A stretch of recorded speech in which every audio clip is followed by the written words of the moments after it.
दोस्तों हम सभी नेचुरल प्रोक्रेस्टिनेटर्स हैं। हमारा दिमाग हमेशा इंस्टेंट सेटिस्फैक्शन ढूंढता है, प्रेजेंट में कंफर्ट, भविष्य जाए भाड़ में, प्रेजेंट में मजा चाहिए। इसीलिए बार बार हम सुबह स्नूज बटन दबाते हैं। 5 मिनट और, 10 मिनट और, 15 मिनट और, थोड़ा सा और सो लूं, करते करते कई बार 2-3 घंटे निकल जाते हैं। इसीलिए फेसबुक, इंस्टाग्राम पे बार बार हम जाते हैं, लाइक्स, कमेंट्स चेक करते हैं। जाते 5 मिनट के लिए हैं, लग जाता है आधा घंटा, 1 घंटा, 1.5 घंटा। लोगों से 2-4 मिनट की गपशप स्टार्ट करते हैं, होते होते कई घंटों की निकल जाती है। 5 मिनट का म्यूजिक सुनना होता है, बस 5 मिनट का। We end up listening to music for 1 hour, 1 घंटा, 2 घंटे। क्यों? हमारे दिमाग को प्रेजेंट में कंफर्ट चाहिए। मेरे साथ भी ऐसा ही था। स्कूल कॉलेज लाइफ में 5-10 मिनट से ज्यादा किताब पढ़ना बहुत बड़ी मुसीबत थी। नई क्लास में जाते ही अरे अभी बहुत महीने पड़े हैं, 6 महीने, 3 महीने, 1 महीने, अरे अभी 10-15 दिन पड़े हैं एग्जाम्स के लिए, पढ़ लेंगे आराम से। एग्जाम से 1 रात पहले अरे आज पढ़ूंगा, आज कुछ कर दिखाऊंगा। उसके बाद सबको बड़ी बड़ी बड़के मारना, तेरा भाई 1 महीने में ये कर दिखाएगा, 6 महीने में ये कर दिखाएगा, 5 साल में ये कर दिखाएगा। उसके बाद भाई क्या किया? कुछ नहीं। हर हाल में प्रेजेंट में कंफर्ट चाहिए था, फ्यूचर जाए भाड़ में। टाइम पास किया, करते करते इतने साल बिता दिए। लेकिन मैंने आज अपने आप को बदल लिया है। आज मैं 10-15 घंटे पढ़ता हूं। हफ्ते में 7 दिन होते हैं और एक दिन मैं पूरा का पूरा दिन पढ़ता हूं, और बाकी दिन ऑफ कोर्स बिजनेस भी है, तो सुबह सुबह पढ़ता हूं। तो ये कैसे संभव हुआ? कैसे मैं और प्रोडक्टिव बना? कैसे मेरा किताबों की और इंटरेस्ट जागा? आइए इस पे बात करते हैं। मैं आपको वादा करता हूं अगर पूरा वीडियो देखेंगे तो बहुत कुछ लेके जाएंगे, तो कृपया पूरा देखिए। आइजैक न्यूटन के फर्स्ट लॉ ऑफ मोशन में छुपा है हमारा पहला समाधान। अब ये है क्या first law of motion? Objects in motion tend to stay in motion. Objects at rest tend to stay at rest unless acted upon by an external force. अब मजे की बात यह है कि प्रोक्रेस्टिनेटर्स भी न्यूटन के फर्स्ट लॉ ऑफ मोशन को ही पालन करते हैं। Objects at rest tend to stay at rest. हमेशा रेस्ट के जोन में रहते हैं, लेकिन हमें इसका फायदा उठाना है। Objects in motion tend to stay in motion. अब आप प्रोडक्टिव बनना चाहते हैं, यस, तो सबसे इंपॉर्टेंट बात उसमें रहेगी स्टार्ट, क्योंकि सबसे मुश्किल काम है शुरू करना।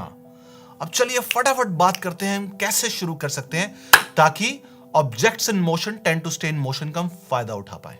अब मान लेते हैं आपको सुबह जल्दी उठना है, तो सबसे पहले एक काम कीजिए, अपना अलार्म क्लॉक अपने बिस्तर से खूब दूर पर सेट कीजिए और बहुत ऊंची आवाज में सेट कीजिए। जैसे अलार्म बजेगा पूरे घर में तहलका मच जाएगा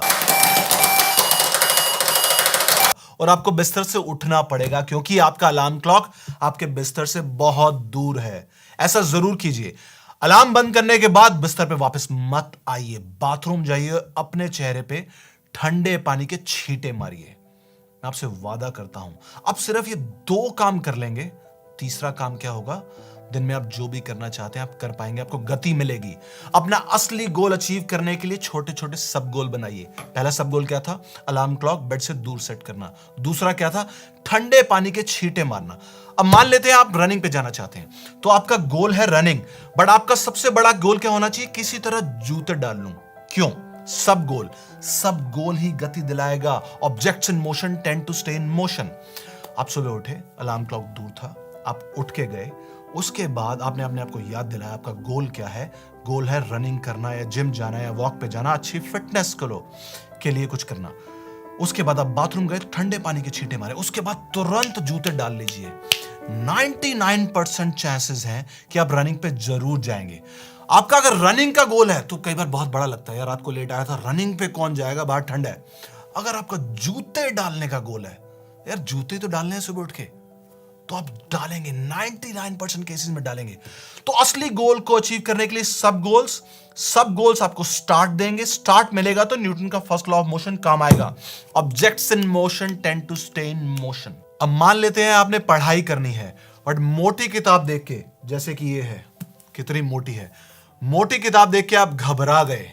तो इस सेंस में मैं क्या करता हूं, मैं भी घबरा जाता था पहले, अरे इतनी मोटी किताब कौन पढ़ेगा, बड़ी मुसीबत है। तो टारगेट क्या है? सब गोल्स क्या है? चल एक चैप्टर तो पढ़ के देखता हूं, चल एक चैप्टर ही नहीं, एक पेज तो पढ़ के देखता हूं। हाँ, इसके साथ साथ मैं ये जरूर कहना चाहूंगा कि किसी ना किसी तरह आपको इंटरेस्ट जगाना पड़ेगा। वो कैसे जागेगा वीडियो के बाद में बात करेंगे। अंत की तरफ पहले मैं आपको यह बता दूं, अगर आप पढ़ना भी चाहते हैं तो आपको सब गोल्स चाहिए। अब आप रातों रात 10-15 घंटे नहीं पढ़ने लग जाएंगे, क्योंकि अपने दिमाग को इतने सालों से हमने बर्बादी की आदत डाल ली है। अब आबादी की आदत में कुछ तो समय लगेगा भाई। तो सब्र रखिए, बट सब गोल्स जरूर बनाइए। अब एक बात और, न्यूटन का फर्स्ट लॉ ऑफ मोशन नुकसान भी कर सकता है। कैसे? Objects in motion tend to stay in motion, right? हम इसी पे बात कर रहे थे। अब मान लेते हैं आप लंबे समय तक कुछ काम कर रहे हैं, बुक पढ़ रहे हैं या बिजनेस कर रहे हैं या जॉब कर रहे हैं, कुछ और कर रहे हैं। ऑफ कोर्स हम सभी को छोटे छोटे ब्रेक्स चाहिए होते हैं। मैं भी ब्रेक लेता हूं, कभी हल्का सा मील ले लेता हूं, कभी वॉक के लिए चला जाता हूं, कभी 5 मिनट के लिए म्यूजिक सुन लेता हूं। But objects in motion tend to stay in motion. बहुत सारे लोग ये भी बताते हैं, म्यूजिक 5 मिनट का सुनना था, 1 घंटा सुन लिया। ब्रेक 5 मिनट का लेना था, 2 घंटे का हो गया। 1 मिनट के लिए फेसबुक पे गया था, मैसेंजर पे किसी का मैसेज आ गया, चैट करने लग गया। तो ये भी बहुत बड़ी मुसीबत है। अब इसको टैकल करने के लिए फर्स्ट लॉ ऑफ मोशन में ही सॉल्यूशन है। Objects in motion tend to stay in motion, objects at rest tend to stay at rest unless acted upon by an external force. तो इस केस में आपको चाहिए एक्सटर्नल फोर्स। वो क्या हो सकती है? मैंने क्या किया, मेरे आसपास हमेशा स्टिकी नोट्स रहते हैं। स्टिकी नोट्स पे अलग अलग चीजें लिखी रहती हैं जो मुझे वापस ला पाए। मेरे फोन में बहुत सारी चीजें हैं, मैंने अपने गोल्स लिख रखे हैं और बहुत कुछ कर रखा है। इसका वॉलपेपर देखिए, फेस हेल। मैं ऐसी चीजों के बीच में रहता हूं हमेशा। न्यूटन की मैं डॉक्यूमेंट्री देख रहा था, उस डॉक्यूमेंट्री में न्यूटन के बारे में ऑफकोर्स उन्होंने बताया। उन्होंने ये बताया, न्यूटन ने सबसे पहले, क्योंकि हमारे दिमाग को इंस्टेंट सेटिस्फैक्शन चाहिए, प्रेजेंट में मजा, तो न्यूटन ने सबसे पहले प्लान बनाया टू रेजिस्ट टेम्पटेशंस। इन टेम्पटेशन से कैसे दूर रहूं। और हर किसी की साइकोलॉजी अलग है, आपकी अलग है, मेरी अलग है, न्यूटन की अलग थी, हर किसी की दुनिया में अलग है। तो आपके पास प्लान ऐसा जरूर होना चाहिए कि अगर आप भावनाओं में बह रहे हैं, उसी समय how to bring yourself back, अपने आप को वापस कैसे लाएं। यह आइडिया काम करता है, मेरे पे भी काम किया। अब क्या आप पे काम कर सकता है, इस पे दिमाग लगाइए। बट ब्रेक जब भी ले, छोटे ब्रेक लेना जरूरी है, ब्रेक जब भी लें उसमें बह मत जाइए। अब करते हैं अगली बात जो कि बहुत जरूरी है, क्यों और कैसे। दोस्तों, किसी भी फॉर्मूला का कोई फायदा नहीं होगा अगर आपके पास क्यों और कैसे का उत्तर नहीं होगा। स्कूल कॉलेज में मेरे साथ यही बहुत बड़ी दिक्कत थी। अरे क्या फायदा है यार मैथमेटिक्स का, सिंपल कैलकुलेशन आ जाए लाइफ में काम आ जाएगी। क्या फायदा है अकाउंट्स का, क्या फायदा हिस्ट्री का, जो हो चुका वो हो चुका। अब इसी चक्कर में मैं 9th में फेल भी हो गया। मेरे हमेशा 35 से 40% के बीच में ही मार्क्स आए। पर फिर मैंने प्रश्न बदला, मैं मैथमेटिक्स क्यों पढ़ूं, क्यों पढ़ूं। एवरीथिंग इज मैथमेटिक्स, सभी कुछ मैथमेटिक्स है। ये यूनिवर्स मैथमेटिक्स है, आपका घर मैथमेटिक्स है। आप बर्गर खाने जाते हैं, बर्गर का साइज मैथमेटिक्स है। रोल खाने जाते हैं, उसका साइज मैथमेटिक्स है। Everything is mathematics. ये देखिए, फोन का जब उन्होंने साइज डिसाइड किया, दिस इज मैथमेटिक्स। मैथमेटिक्स क्यों पढ़ूं, अकाउंट्स क्यों पढ़ूं। आज मैं बिजनेस कर रहा हूं। बिजनेस आप तभी अच्छा कर सकते हैं जब आपको अकाउंटिंग की थोड़ी नॉलेज होगी। अगर नहीं होगी तो बिजनेस में बहुत नुकसान खाने वाले हैं। इतिहास क्यों पढ़ूं। दोस्तों, अगर आपको इतिहास का नहीं पता, लोगों द्वारा की गई गलतियों का नहीं पता, आप फिर उसी इतिहास को दोहराएंगे, फिर वही कहानी दोहराएंगे, फेलियर की कहानी। तो अपने आप से जरूर पूछिए, अपने टीचर से जरूर पूछिए, क्यों पढ़ूं। इस क्यों से बहुत बड़ा फायदा होगा। एक बार क्यों का उत्तर मिला तो कैसे पूछिए, अब मैं इसको कैसे आगे बढ़ा सकता हूं। मैथमेटिक्स में मेरे साथ यही हुआ। जब मुझे क्यों का उत्तर मिला और मुझे यह पता चला कि मैथमेटिक्स का इतना ज्यादा फायदा है, तो सिर्फ अपने शौक के लिए मैंने अपने बेसिक मैथमेटिक्स पहले ठीक करी। बहुत सारे ऑनलाइन ट्यूटोरियल्स हैं, मैंने बहुत ऑनलाइन बुक्स ऑर्डर करी। इन बुक्स ने मुझे और महत्व बताया कि मैथमेटिक्स का इंपॉर्टेंस क्या है। बड़े इजी वे में उन्होंने मुझे बताया। आज ही यह नई बुक मैंने खरीदी है दोस्तों, आइजैक न्यूटन द प्रिंसिपिया।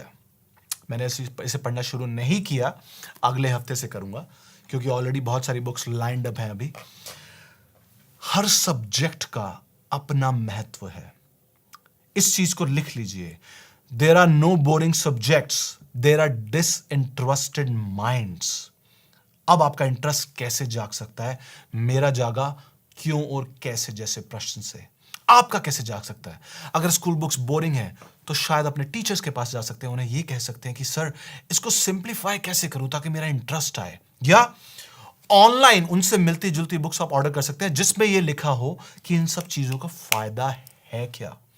हर चीज का अपना अपना फायदा है, हर चीज का, मैथमेटिक्स का, कैलकुलेशन का, हिस्ट्री का, हिंदी का, इंग्लिश का, या और बहुत सारे सब्जेक्ट्स हैं, जियोग्राफी और बहुत सारे हैं। हर चीज का अपना अपना फायदा है।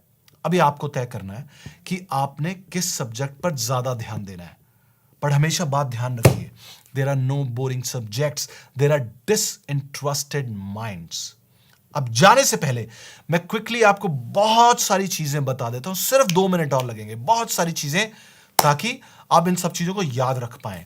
अगर पॉसिबल है तो अपने साथ पेन और पेपर जरूर रखिए, ये सभी चीजें लिख लीजिए, आपके बहुत काम आएंगी।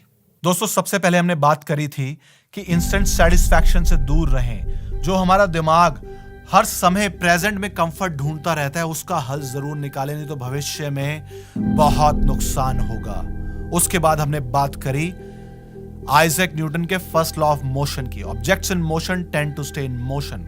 अब मोशन में रहने के लिए हमने बात करी सब गोल्स बनाइए, किसी तरह स्टार्ट कीजिए। फिर हमने बात करी छोटे छोटे ब्रेक लें, ब्रेक में भी आपका ध्यान ना भटके, उसके लिए आपके पास प्लान होना चाहिए, plan to resist your temptations. अपने फोन में गोल लिखिए, कमरे में लिखिए, जहां लिख सकते हैं लिखिए, ताकि आप भटके नहीं।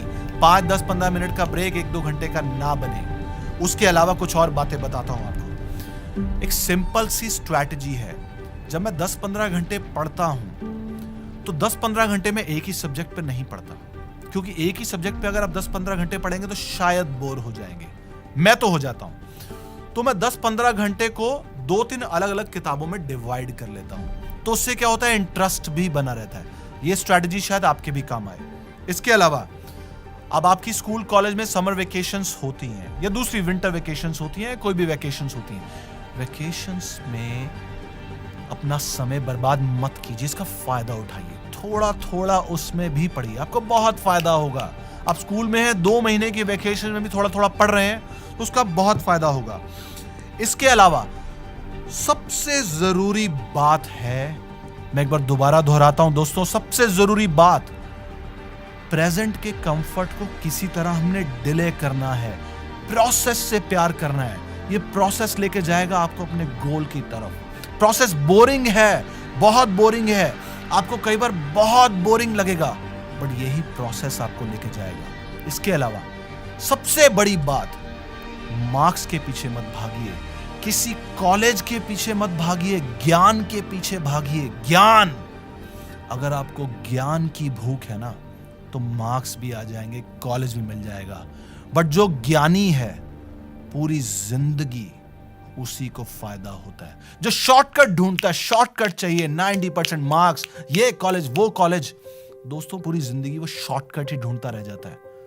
ज्ञान के पीछे भागिए। मैं एक चीज और करता हूं, अनाउंसमेंट करता हूं। पहले मैं 6 महीने, साल, 5 साल की अनाउंसमेंट करता था, अब मैं 1-2 दिन और 1 हफ्ते की अनाउंसमेंट करता हूं। इसका फायदा क्या होता है, इससे मेरे ऊपर प्रेशर आता है। जैसे मैं थोड़े समय पहले स्काई डाइविंग के लिए गया, तो मैंने सभी बैचेस में, सभी लोगों को, ऑफिस में, बैचेस में सभी लोगों को बता दिया, अनाउंस कर दिया कि मैं स्काई डाइविंग के लिए जा रहा हूं। अब जैसे ही मैं कूदने वाला था, मैं घबरा गया, डर लगने लग गया, मैं वापस आना चाहता था। मैंने लोगों को वहां बोला कि भाई मेरे को वापस लेके चलो, बट अचानक मुझे याद आया, अरे मैंने अनाउंसमेंट कर दी है, क्या क्या फोटोशॉप कर दूंगा, फोटो भी फोटोशॉप कर दूंगा, वीडियोस भी स्काई डाइविंग के फोटोशॉप कर दूंगा, क्या क्या कर दूंगा। अब इस अनाउंसमेंट के चक्कर में मेरे को कूदना पड़ा। ऐसे ही मैं बिजनेस में नहीं करता हूं, कभी कभार, रेगुलर नहीं, कभी कभार मैं अनाउंस कर देता हूं। आप भी ये कर सकते हैं। अपने घर वालों को अनाउंस कर दिया, टीचर्स को अनाउंस कर दिया, इसको अनाउंस कर दिया, उसको अनाउंस कर दिया, आज का मेरा ये टारगेट है। अब वो रात को आपसे पूछेंगे, कल का मेरा ये टारगेट है, 1 हफ्ते का टारगेट है। ध्यान रखिए, लंबी अनाउंसमेंट नहीं चाहिए, थोड़े समय की, 1 हफ्ते की, 2 दिन की, 15 दिन की, 1 दिन की, थोड़े समय की। इसको आजमा के देखिए, शायद काम आ जाए। दोस्तों, मैं आशा करता हूं आपको वीडियो पसंद आया होगा। अगर पसंद आया है तो जरूर सबके साथ शेयर कीजिए, अपने दोस्तों के साथ, रिश्तेदारों के साथ, ताकि उनका भी फायदा हो सके। अगर आप स्टूडेंट हैं तो अपने टीचर्स के साथ शेयर कीजिए, उन्हें पता चल सके कि फायदा बताना सब्जेक्ट का कितना जरूरी है स्टूडेंट्स को। अगर आप टीचर हैं तो अपने स्टूडेंट्स के साथ शेयर कीजिए, शायद उनका कुछ भला हो जाए। दोस्तों, अगर आपने स्ट्रेटजीज यूज की हैं तो कमेंट सेक्शन में जरूर शेयर कीजिए कितना काम आई। एग्जाम से रिलेटेड, स्टडी से रिलेटेड आपके और क्वेश्चन है तो भी कमेंट सेक्शन में पूछिए। प्रोडक्टिविटी से रिलेटेड क्वेश्चन है तो भी जरूर कमेंट सेक्शन में पूछिए।